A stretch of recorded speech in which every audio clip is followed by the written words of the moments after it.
Pria ini 1 detik yang lalu adalah seorang rekrutan yang diejek banyak orang. Namun, dalam sekejap ia memimpin para master ahli kemampuan luar biasa untuk memburu makhluk gaib.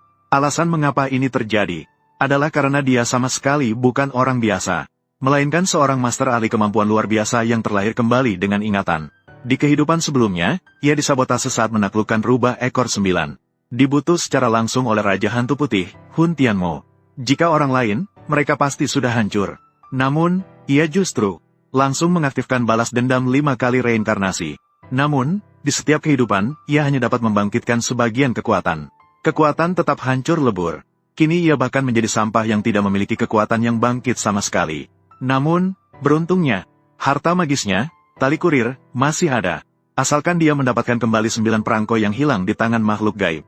Dia bisa mengakhiri kekacauan ini, dan membalas dendam untuk dirinya di kehidupan sebelumnya. Saat itu, alarm berbunyi keras di dalam balai pelatihan pertempuran. Sebuah makhluk gaib yang kuat tiba-tiba muncul. Sebagai seorang yang telah bangkit kemampuannya, Guru Zhou memperingatkan semua siswa biasa. Satu-satunya cara untuk selamat ketika bertemu makhluk gaib adalah lari. Namun, Pangeran Wang dengan tenang berdiri. Karena dia tahu, ini sama sekali bukan makhluk gaib biasa, melainkan suatu keberadaan yang jauh lebih mengerikan. Ternyata, detik berikutnya atap mulai menetes. Seorang teman sekelas mati seketika. Pangeran Wang segera mengungkapkan rahasianya. Saya tahu aturan pembutuhan makhluk gaib ini. Itu air yang menetes dari atap. Air ini hanya perlu menyentuh kulit. Orang-orang akan mati. Seorang siswa baru sama sekali tidak percaya. Dia bahkan mengejek Pangeran Wang karena berlebihan. Dan mengulurkan tangan untuk menangkap air hujan. Akibatnya, dia mati seketika. Semua orang terkejut hingga kehilangan akal. Dan Guru Zhou juga melihat Pangeran Wang dengan ngeri. Bagaimana seorang pemula bisa tahu informasi yang bahkan tidak dia pahami? Pangeran Wang tidak menjelaskan, melainkan mengandalkan pengalaman dari kehidupan sebelumnya. Dengan tepat menentukan bentuk asli makhluk gaib, tepat di dalam kantor kepala sekolah.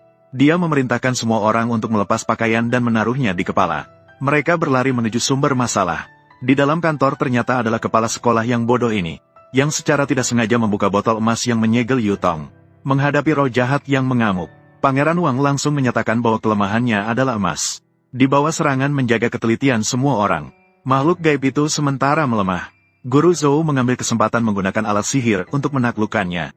Namun, dia justru ditekan oleh nafsu gaib lawan. Dia sama sekali tidak bisa mendekat. Saat semua orang berpikir mereka pasti akan mati, Pangeran Wang membuka ikatan sabuk celananya. Bahkan mengabaikan nafsu gaib, melangkah perlahan menuju Yutong. Di bawah tatapan terkejut dari semua orang. Dengan satu gerakan, ia mengembalikan makhluk gaib tingkat roh jahat ini ke dalam botol emas yang telah disegel kembali. Tugas selesai.